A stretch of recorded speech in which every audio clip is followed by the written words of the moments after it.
Marvel में red Hulk के announcement के बाद एमसीयू हल्क फैमिली में एक और हल्क की एंट्री हो चुकी है। तो आज हम देखने वाले हैं कि एमसीयू में टोटल कितने हल्क एग्जिस्ट करते हैं। और हाँ, आई बेट कि आपको मजा आने वाला है। वेल, तो सबसे पहले आता है हमारे एमसीयू के ब्रूस बैनर वाला हल्क, जिसे हमने दी एवेंजर्स से लेकर अब तक सबसे ज्यादा बार स्क्रीन पर देखा है। रिसेंटली इसे मार्क रेफेलो प्ले करते हैं, लेकिन ये एक्चुअली वही वाला हल्क है जो हमें 2008 में द इनक्रेडिबल हल्क में देखने को मिला था। तो ये हल्क तो एक ही है, बस इसे प्ले करने वाले एक्टर्स दो हैं, बिकॉज 2008 वाली मूवी में एडवर्ड नॉर्टन ने इसे प्ले किया था। ब्रूस बैनर पहली बार हल्क में तब ट्रांसफॉर्म होता है जब उसका super soldier serum and gamma radiation experiment fail हो जाता है। फेज 1 में हमें नॉर्टन का हल्क देखने को मिला था, जो कि काफी मस्कुलर एंड एथलेटिक बॉडी रखता था एंड उसके हेयर्स भी काफी कूल थे। उसके बाद फेज 2 में the Avengers and Age of Ultron में हल्क के डिजाइन में चेंजेस किए गए। फेज 3 में हम देखते हैं कि हल्क ग्लैडिएटर हल्क बन चुका है, जहां उसने ब्रूस की बॉडी को कम्प्लीटली ओवरटेक कर लिया है। एंड फेज 4 में थैनोस की मार खाने के बाद हल्क ने बाहर आने से मना कर दिया था।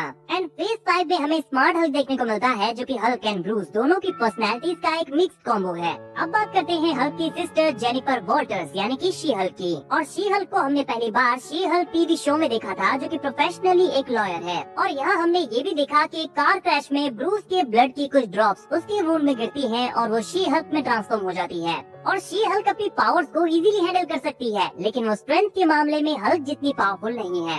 अब आता है हल्क का सन स्कार, जो कि हमें शी हल्क सीरीज के फिनाले में देखने को मिला था। स्कार एक्चुअली प्लेनेट सकार से बिलोंग करता है, वही प्लेनेट जहां हल्क एज ऑफ अल्ट्रॉन में गया था और थॉर रैग्नारॉक के एंड में वापस आया था। तो इससे हम ये आइडिया लगा सकते हैं कि स्कार उसी टाइम पीरियड के दौरान कहीं पैदा हुआ होगा, लेकिन यह स्कार की मदर का कोई रेफरेंस नहीं दिया गया है। फिलहाल के लिए हम बस इतना जानते हैं कि स्कार हल्क का बेटा है। नेक्स्ट आता है हमारे जनरल थैडियस थंडरबोल्ट रॉस का रेड हल्क। मूवी में ब्रूस का हल्क बनने का रिस्पॉन्सिबल इनडायरेक्टली रॉस ही था, और थंडरबोल्ट रॉस कॉमिक्स में मोडॉक एंड द लीडर की हेल्प से रेड हल्क में ट्रांसफॉर्म होता है।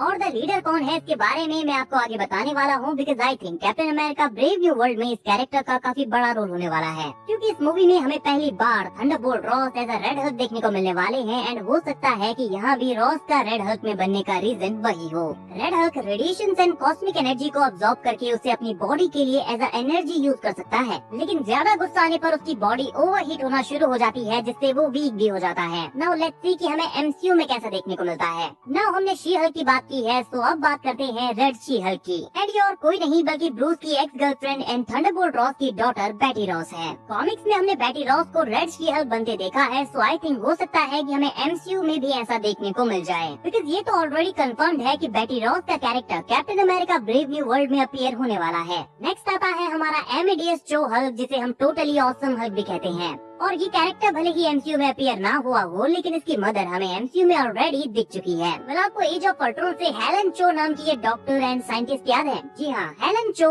अमेडियस चो की मदर है। कॉमिक्स में अमेडियस हल्क की गामा एनर्जी को नैनोबॉट्स की हेल्प से अपनी बॉडी में एब्जॉर्ब कर लेता है, जिससे उसे हल्क की पावर्स मिल जाती हैं। लेकिन बाद में वो अपने स्मॉलर फॉर्म में आ जाता है, जिसे हम ब्रॉन के नाम से जानते हैं। नेक्स्ट है Richard Rick Jones, also known as A bomb. Rick actually Culver University का एक स्टूडेंट होता है, जो कि ब्रूस के हल्क के साथ हुए एक एक्सप्लोजन में ए बॉम्ब में ट्रांसफॉर्म हो जाता है। और ये ब्लू कलर का एक हल्क है, जो कि इनविजिबल भी हो सकता है। और रिचर्ड रिक जोनस के एमसीयू में कुछ रेफरेंस हैं, जो कि ये हाईलाइट करते हैं कि रिक यहाँ भी एग्जिस्ट करता है। नाउ बात करते हैं कैप्टन एमिल ब्रॉन्स्की एके अबॉमिनेशन की।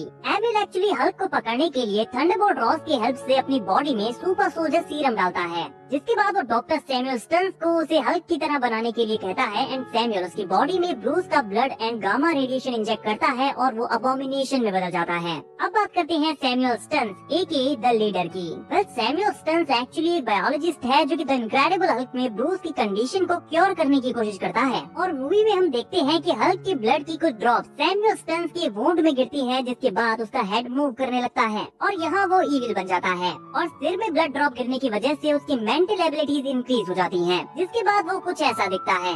और अब the leader captain America brave new world में वापस आ रहा है। तो आई थिंक हो सकता है कि कॉमिक्स की तरह यहाँ भी थंडरबोल्ट रॉस को रेड हल्क में ट्रांसफॉर्म करने के पीछे उसी का हाथ हो। एंड लास्ट में हम इंक्लूड कर सकते हैं शी हल्क सीरीज से Todd Phelps, also known as Hulk King को। शी हल्क के फिनाले में हम टॉड को शी हल्क के ब्लड को अपने हाथ में इंजेक्ट करते हुए देखते हैं, जिसकी वजह से वो हल्क में ट्रांसफॉर्म हो जाता है। लेकिन ठीक उसी मोमेंट पर She Hulk fourth wall break करती है और हमें आगे का इवेंट नहीं दिखाया जाता। तो गाइस, ये थे हल्क फैमिली के वो सारे मेंबर्स जो कि एमसीयू में एग्जिस्ट करते हैं। आई होप आपको वीडियो पसंद आई आई हो, और अगर आई है तो आप वीडियो को लाइक, चैनल को सब्सक्राइब और बेल आइकन प्रेस कर सकते हैं, क्योंकि ऐसी अमेजिंग वीडियोस हम डेली लाते रहते हैं।